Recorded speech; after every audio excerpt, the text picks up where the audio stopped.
You're watching Shumpcast, the show the AFP does not want you to see.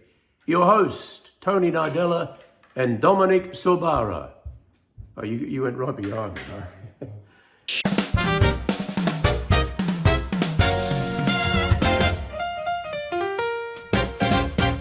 Welcome to the Shumpcast ride. Two wild minds with jokes to collide. They've got questions. Hello, welcome to the Shumpcast. I'm Tony Shump. We're off now there. I'm Dominic Antonio Sorbara. How we going, Dom? All right? Yeah, not bad, not bad. Yeah. It's raining. Oh, yeah. It's like I'm really very hot, very hot today in our singlet there. Oh my I'm God. surprised you got a singlet on, mate. You got a singlet on. Why? Well, very hot out there. We're in Melbourne, Victoria, Yeah. Australia. But we had to get up for that. And this is episode 107, I believe. No, not 107. 110. Shit! Yeah, Oh 110. my God. When are we going Yeah. to start getting Well, good? I don't know. We've bloody done a lot of episodes over 100, Yeah. and we're still not famous. No. You know. Anyway, sad news today. Robert Duvall, one of my favourite actors, passed Robert away. Duvall. Yeah. Yeah. What's your favourite Robert Duvall movie? Oh, you Dom? can't go past his first one. Which one's that? The one with Gregory Peck. Oh, To Kill a Mockingbird. Kill a Mockingbird. Oh, how's That that? was his breakout film. You know what?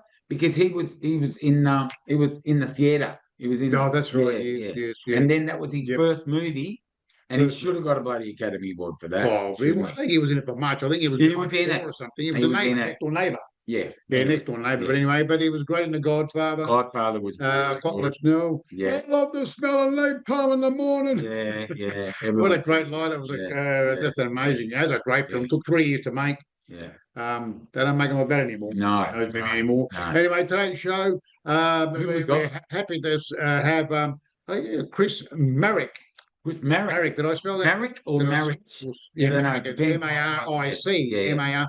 He's a publicist. Yeah. Publicist. Yeah, probably going to ask me what a publicist is. Yeah, I know what it is. We do believe he promotes people. Does all the publicity for the band, does the bands. He's in the heavy metal. He's in the heavy Well, I metal. think it's like heavy metal, alternative, whatever. But I believe he's on Metallica. I mean, they're We'll have to ask him about Metallica. yeah, sort of Yeah. thing. So, Good band.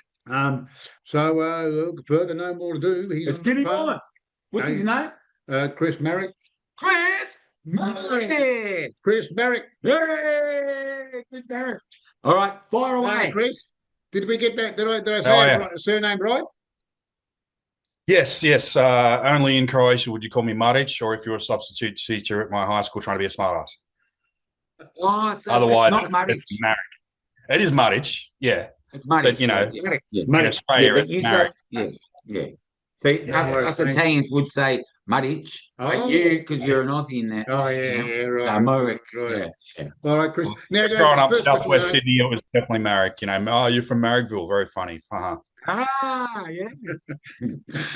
Now, Chris, mate, can you make us famous? Can I make you famous? I can mean- make you infamous. I think you're pretty infamous for a Infamous. start. Yeah. Yeah. We'll take anything. Yeah. Yeah, we've been. Look, I think we've it's a hard task to make anyone famous these days, but there's a different level of famous for everybody. Yeah, I understand. Publicist, what do you do? Can you explain it? Because I don't really know what a publicist is. Yeah, sure. Yeah, I mean, on my card it says professional bullshit artist. Oh, well, there you go. But basically, my job is to tell, specifically a musician or an artist, a band, their story to the press. So when you're reading an article in a newspaper or hearing it on radio or watching it on TV about an artist, there's been a publicist that's made that happen. My job is to pitch all sorts of artists, whether they're touring or they've got an album out or something like that, to the media, try and sell it to them pretty much. And then they go, yeah, we'd love to interview that person or, that band, or play their music or review their record or something like that. It's a very traditional way of doing PR. Like I came from the major labels. That was kind of old school. Now publicity is all about, helping people gain that exposure through any means necessary, predominantly socials and direct to consumer, direct to people. And then the media takes an interest only then. If you were to cold call them, hey, I've got this band you've never heard of. Do you care? And they're like, no. So I need to work with that band to sort of make the noise happen elsewhere. So then I can go to the media and go, this band's been working their ass off for 6 months or 12 months or whatever. And look what they've achieved. There's a story to tell. Let's tell it. Well, Ralph told me that you worked with Metallica. Oh, a long time ago, yeah. I got into music publicity because I was a mad Metallica fan growing up. Yeah. And I think I was at Universal Music when Saint Anger came out. I was 27, 6. No, it was about 25, I think, 2003. And yeah, I came from Sony Music. I was in Universal for maybe about a month, and they're like, "Oh, we have a new Metallica record," and yeah, I was like, "Really? Okay, awesome." So I walked into Universal at exactly the right time, and I got to do the Senenga record. Unfortunately, not their best record. Yeah. And then the following 2004 Big Day Out, worked with them directly when they were on ground in Sydney doing the press and all that sort of stuff, which was great. Got to tell Lars to his face that his drumming style, and Stephen Adler's from Guns N' Roses, that was kind of a mix of their styles is what you get when I play drums. Oh my God. So you actually hung out with them and that too? A couple of days, actually. That was a really interesting Big Day Out because Universal had 4 or 5, I think, bands in town. So it was total rock and roll. Like I remember being on a harbour cruise with the Black Eyed Peas out in Middle Harbour in Sydney. Oh my God. I love Fergie. There's a photo of me in my undies next to Fergie because one of the guys from the band decided to jump off the top of the boat into the water and everybody followed suit. And then I was like, oh shit, no one thought about the sharks. So, we're on the boat and all of a sudden somebody needs to go back to Circular Quay. So I was like, I need to go back too because I need to pick Lars up from the hotel and take him to Triple J. So, we call a water taxi. We walk onto the boat from the harbour cruise that we're on.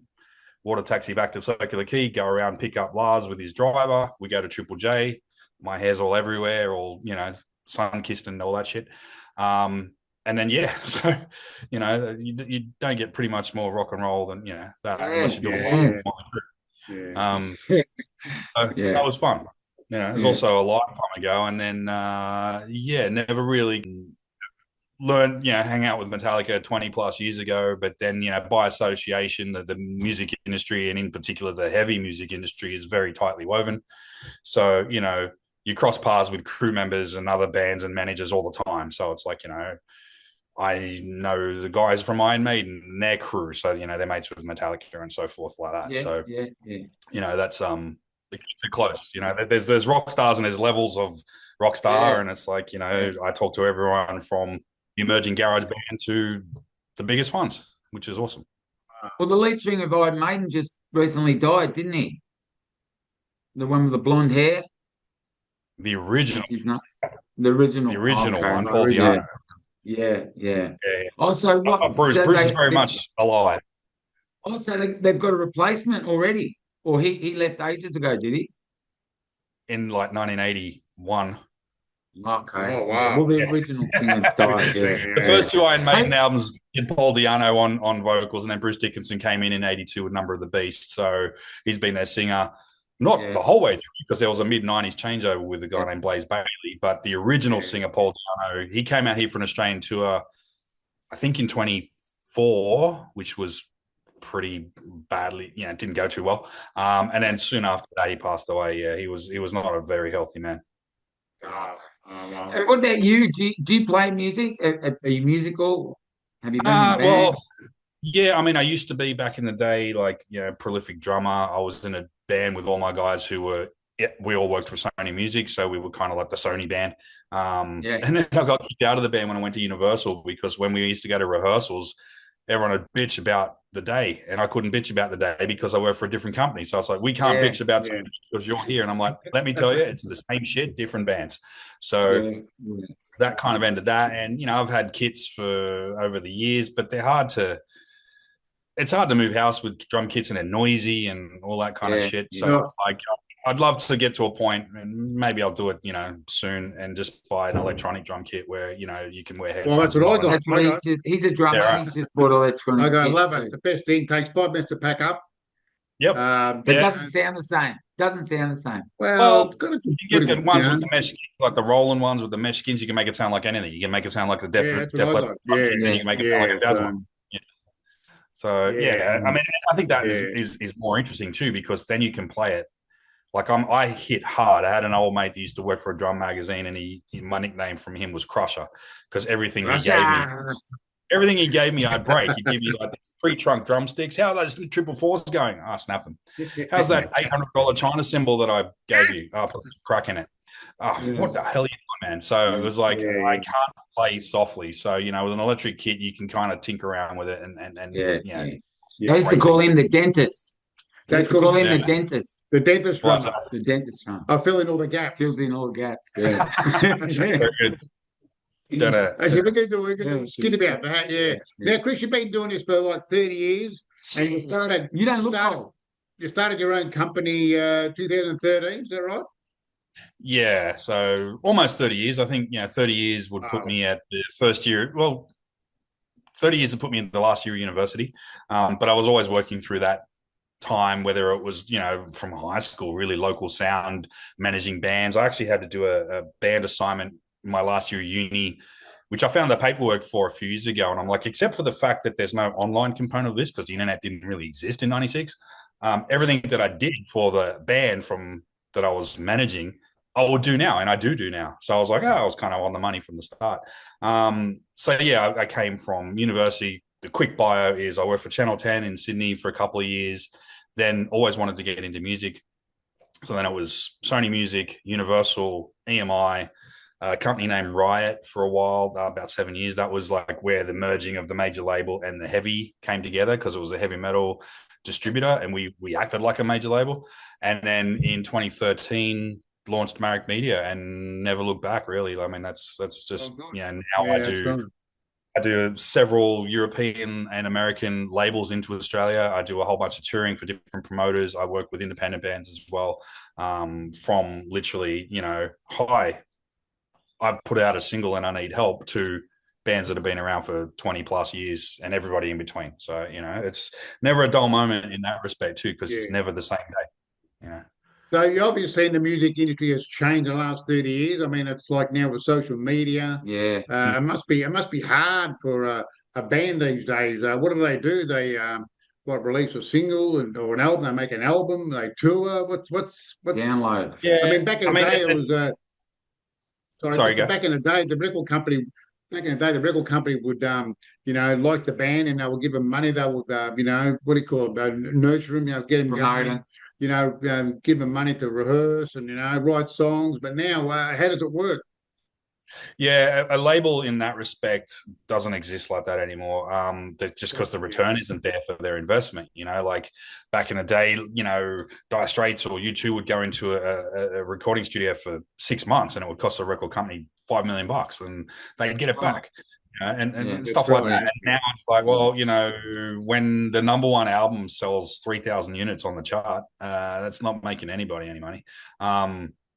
So a label has its wealth building in the catalog, like Sony would have Bruce Springsteen's catalog, although I think he sold it. I don't know to who.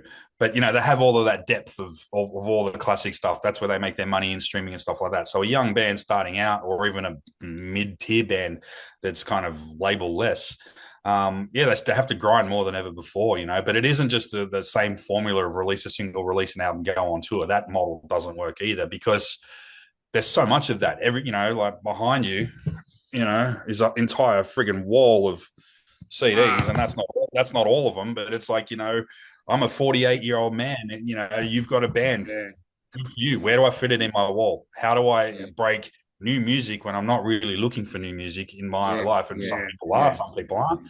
So it's like, it doesn't become about the song anymore. It becomes about your connection to your fan. Yeah, you can have the best song in the world, but so what if the people that you want to hear it don't connect with you on every other level? You can have a great song, people go, cool song, bro, and then they run off and they make a sandwich and they forget all about it. But the band that really reaches out and connects with their fans online, storytelling, it's the same as any other sort of content creator. And I hate that phrase, but it's become so important in the cycle of what you're doing as an artist, to connect with people, because it's like, you've got the song, but I use examples of like Metallica again. It was like, the Black Album came out when I was in year 9 at school, and the year after, the year and a half in the life home videos came out, and I had Tama on my drum kits because Lars did.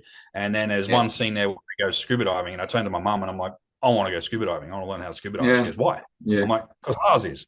And she goes, well, what does that got to do anything. It's like, well, I want to not be Lars, but I want to be like Lars. I feel closer and all that sort of stuff. So it's kind of like you emulate your heroes, and to a lesser degree, you know, a band that wants people to give a shit and come to their shows. It's like the music alone isn't enough. You've got to have a reason. And, you know, if there's 5 rock bands standing in front of me and musically there's not much between them, which one am I going to absorb into my very busy entertainment life? I'm going to go with the band who I connect with the most, the guys that I like, the people that make me laugh or make me cry, or not the maniacs who turn their nose up when I go and say hello, that kind of thing. So it has turned everybody back into their own salesman. But it's the way you sell. It's not going to be some greasy sort of sleek bastard that, you know, hey, you like my songs, and you're you know, genuine authenticity will always win. You know, people but in the old days, you can just go and perform at a pub, like get your band, go from pub to pub, and connect with the crowd, and just work every night or whatever it is. And then, but it's not like that anymore, is it? No. Well, you'll notice too that, you know, certainly the younger generation, they don't even go to the pub anymore. They go to the gym is their new safe space. And I was talking to a band last night. They were about, you know, sort of maybe late 20s, early 30s, and they're like, all of our contemporaries, we love sort of beers and V8s and all that sort of stuff. And they're like, we're the outliers. You know, our friends go, what are you doing with that sort of old man shit? And it's like, well, you know, my daughter's 19 years old. Her entire friend base, you know, will go and have 2 drinks maybe. There's some people that go, but en masse, like when we were young and you'd go and you'd follow bands around Thursday through to Sunday, that culture really doesn't exist. Venues are noticing downturn in alcohol consumption, which is could be a good thing, could be a bad thing. You certainly don't want people getting hammered and stuff like that. But the culture of following a pub band around hasn't existed for ages. And there's coming from Sydney, you know, the lockdown certainly started the ball rolling on killing that, and then the COVID killed it. So there's slowly starting to be, you know, more venues opening up, and they're encouraging live music, and live music's as big as bigger than ever. Look, in the last 6 months, we've had Oasis and Metallica and AC/DC and Lady Gaga and Laneway, or Foo Fighters and all that sort of stuff. But it's like the local Thursday night bottle kind of band pub thing is not as strong as it was. Those people that are going to those big events, you know, without generalizing too much, are older. They go to premium events a couple of times a year, and that's their, you know, like they'll go to Foo Fighters, they go to a couple of babysitters or something like that. That's their night out, and it costs a fortune. It's like, you know, $1,000 or something like that to go do it properly. You want to, you know, you go down the pub and watch a band, it's still going to cost you $150 just to have a few rounds and stuff like that. Yeah, so, that's right. Yeah, you know, no one shouts anymore. No, and also, you know, when bands are kind of going, well, you know, we don't play as often because the crowds aren't there. It's like, that's fine. The internet is the world is your oyster through that. You don't have I get it. You know, you want to play live, but it's like when the entire world is reachable online, playing to 40 people in a pub seems a little bit less important. Chris, you said you've got a daughter. She's a singer, yeah? Yeah.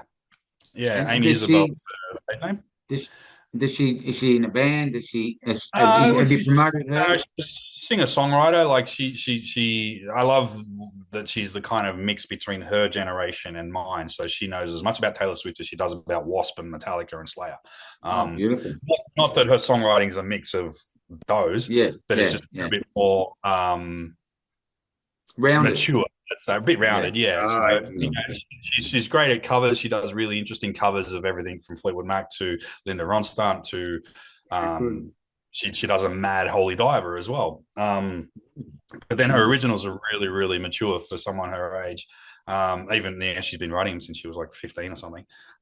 Recently, she opened for the singer from Wheatus last year, Teenage Dirtbag, and they were just here on the 25th anniversary as a full band, and they invited her on stage at the end to sing Teenage Dirtbag with them, which was awesome. Wow! How did they know that she was a singer? Like, did you introduce them or? Yeah, I mean, I was doing the tour last year. Like, I was the publicist on the tour. I'd met Brandon a couple of times because when I did a tour called Pandemonium a few years ago, which was Alice Cooper and Blondie and Psychedelic Birds and stuff like that. You may remember.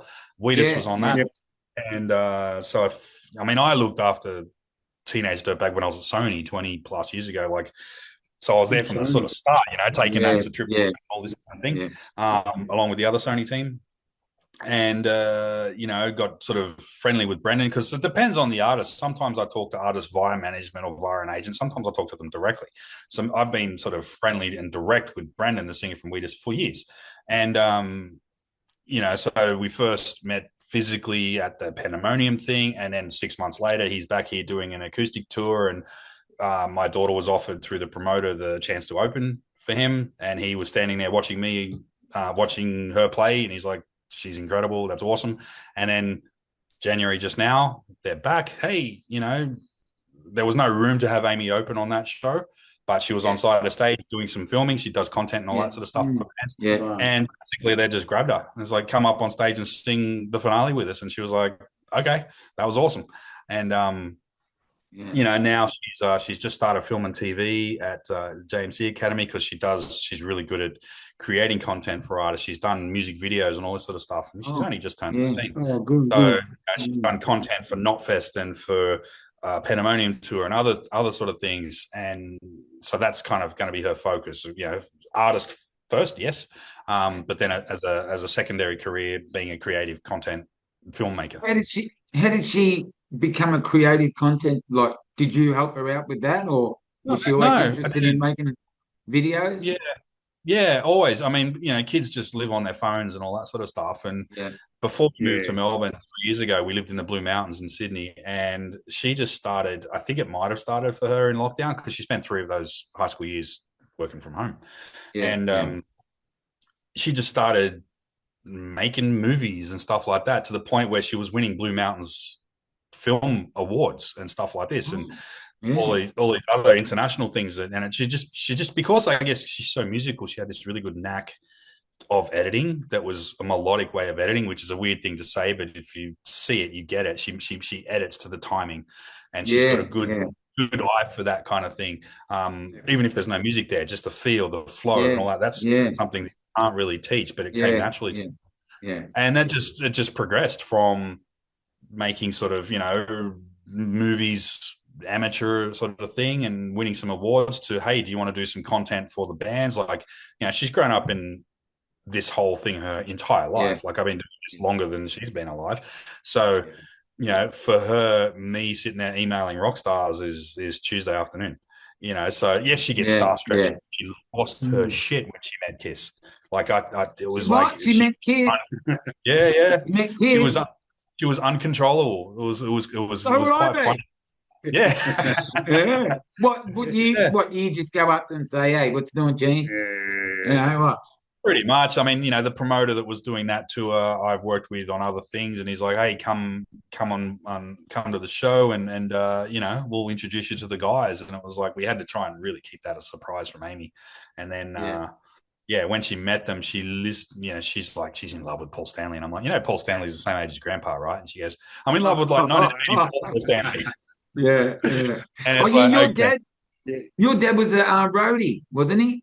Well, he was a driver. Yeah, he was a truck driver. You know, when I was at early high school, so he was around doing like Bon Jovi New Jersey tour, U2 Rattling Hum tour, George Thorogood. He did a Kylie Minogue tour. Yeah, all this sort of stuff, and that, you know, it didn't make me want to do the same thing, but it certainly sort of showed me that, you know, music is way more interesting than mechanical engineering, which is what I was going to do. So you know, it was like, okay, Dad's doing all this and bringing home band T-shirts for us to wear, and I was like, I like this. Sorry, yeah. I was just going to say, you know, she's just like the third generation following suit, you know, doing her own thing. And I think it's not this nepotism, I'm getting her gigs and that. Like, at this point, she wants something, she's got to be required to work for it, just like anybody else.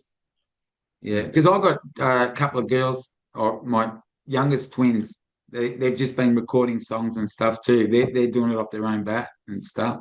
Yeah, but it's hard for them because there's not many pathways. Or, you know, the only one through, you know, social media and whatever. Well, what they're recording at the moment, right? Yeah, they're recording at the moment. Once they're finished with a couple of tracks, we can send them to you, and you can give us. No, they've already got all that stuff. Like Chris is out there. He's the man. He's the man. I'd love to hear it. I mean, I'm no A&R guy. They're the guys that kind of go, yes, I can position it here. Because my ear is always completely different to an A&R guy. Some of the signings that have happened over the years, I would go, no, that's not what I would do. But that's why I'm not an A&R guy. I call them I'm an R guys because it's like, I'm an R. I'm an R.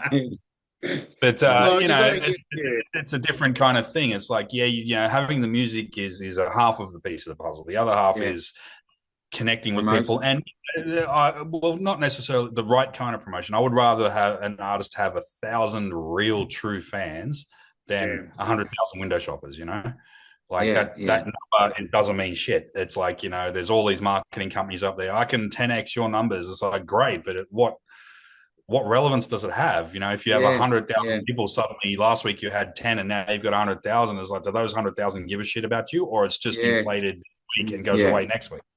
So it looks good on paper, sure. But ultimately, a promoter or a booking agent can see through that as well and just go, look, you tried to circumvent the system. That's not cool.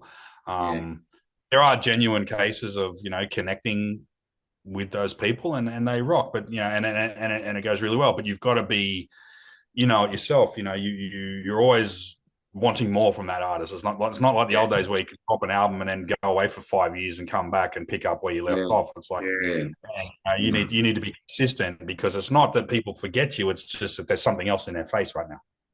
Yeah. Did you meet George Thorogood? I didn't know. Dad did. There's a funny story about that. It's a total rock star. Give me it. Thing.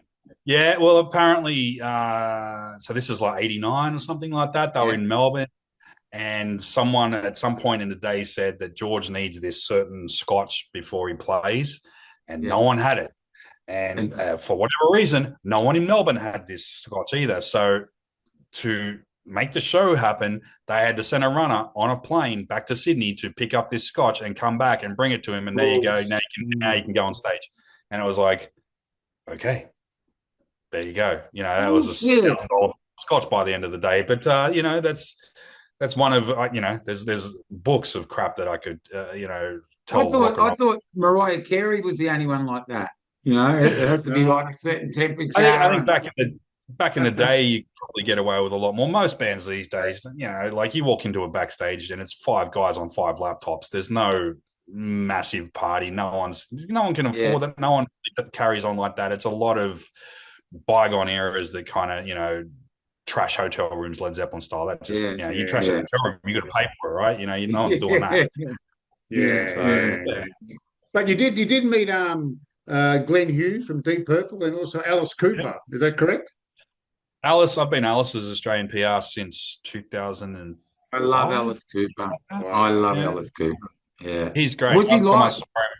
He's just that kind of Wayne's World thing. What you see is what you get. He's funny. He likes a bit of a joke. Like the last time I saw him, he's like, "Hey Chris, how you going?" And I'm like, "Man, we just put out album."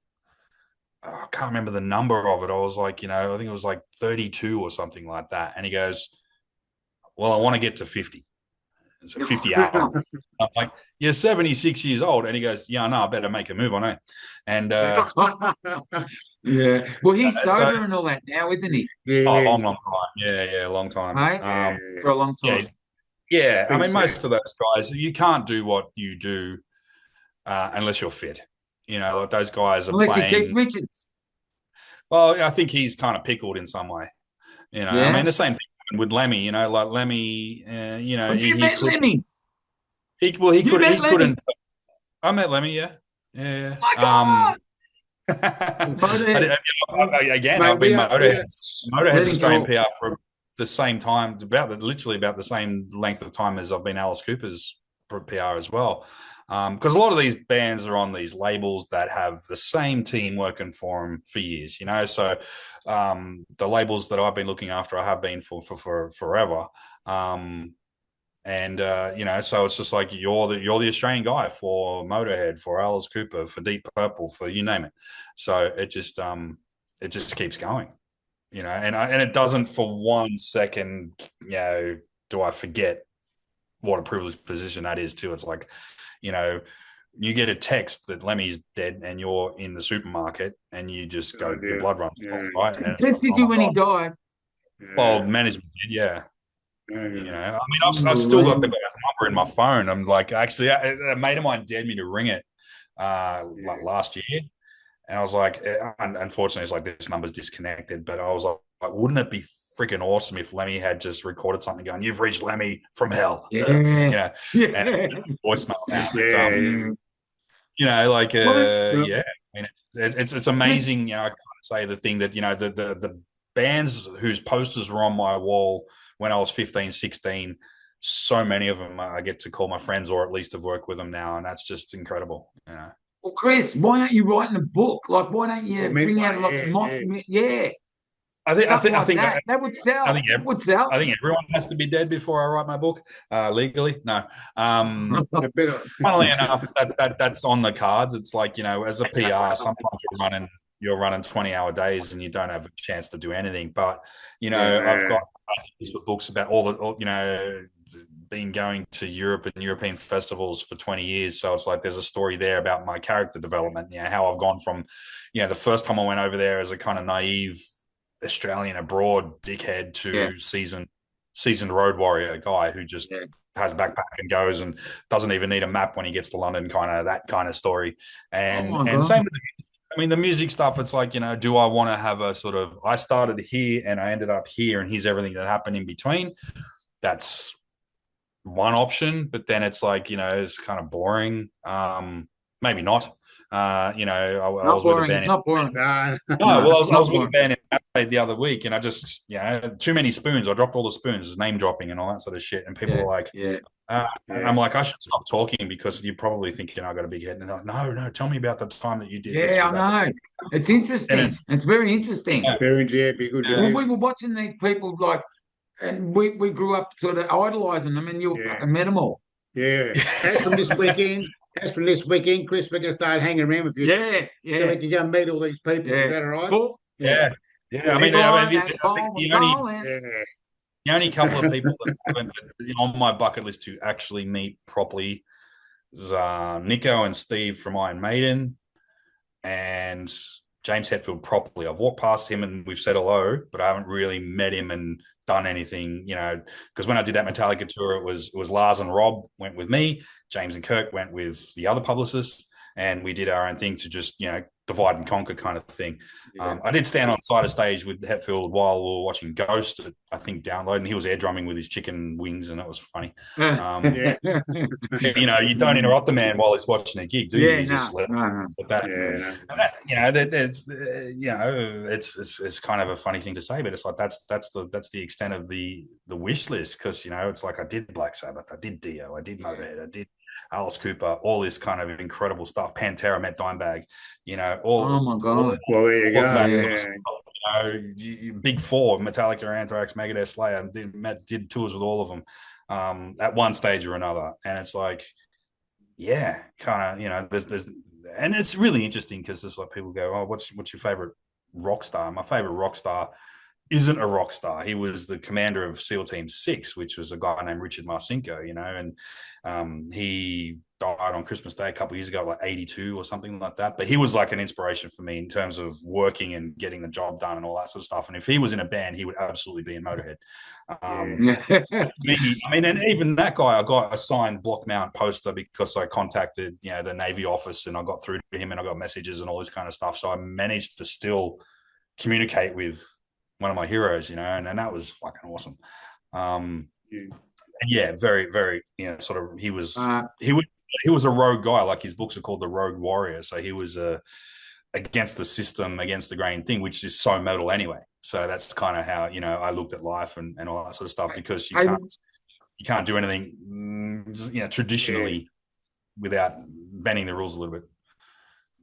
Well, now you can put that on your list now that you met us. Yeah. Yep. The Shump car, Now we're going to have to get you back on. We're going to have to get him back on. We're going to have to get you back on. I want to hear about all those people you met. You've only just touched the surface. I know. Yeah. But anyway, Chris, we're running out of time. He's a tight ass. He's only got about 2 minutes left on the thing. Oh, He won't pay. No, we got enough. Yeah, we've been on. We got to wrap it up. We do appreciate your time. We've got to get you back because Yeah, you got man, I'll come lots of back. stories. I'll come back for round You 2 happy and 3. Doesn't matter. Yeah. Beautiful. Oh, Yeah. unbelievable! Yes.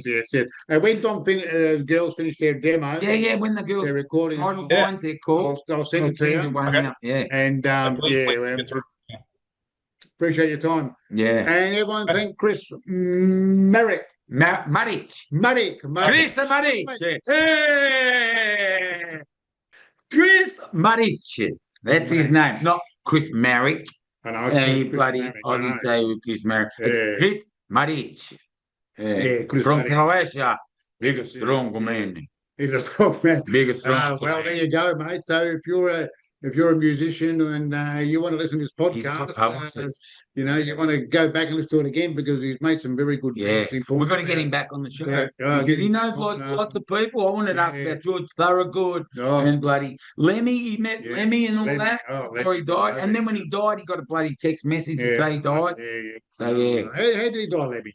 Oh mate, he was an alcoholic. Alcoholic. Yeah. Oh, It would have been alcohol or drugs. I don't know. Don't quote me, but it was something like that. That's pretty much what happens in anyway. Well, because that's what he said. He goes, the bands nowadays, they just sit on their laptops and that before they go on. They don't have a drink and party and all Don't that. smash hotel rooms. Don't smash up hotel rooms. Yeah. That's right. Yeah. You know. Remember we did a gig a few years ago. We broke the jug back. Yes. And the pub. Yeah. But it slipped. They charged us for the bloody jug. $19 off the. I know. Off the $200. I just put it on the bloody on the drum kit and then I knocked it over. Anyway. But anyway, it's amazing how things have changed over the years, and the music industry has definitely changed a lot. So if you're out there, good luck. But anyway, we've got to wind it up there. And if you like the show, please subscribe to Apple, Spotify, wherever your podcast, and our YouTube channel, the Shumps. Yes, we're doing videos. We upload every 2 weeks or every couple week, weeks. whenever Dom's. Whenever Ernie's. and Eggy. Yeah. Sort of thing. So, like I was saying, there should be more people like Chris and Maric, and less people like you, Dom Sabar. I'm not allowed to bang on the thing, so I can't go. I can't do that. Yeah, I know. I said I can't do that. Right, it's unbelievable. Anyway, come on. Anyway, I'm Tony Shump. And I'm Dominic Antonio Butter. And we'll see you next time on Shumpcast.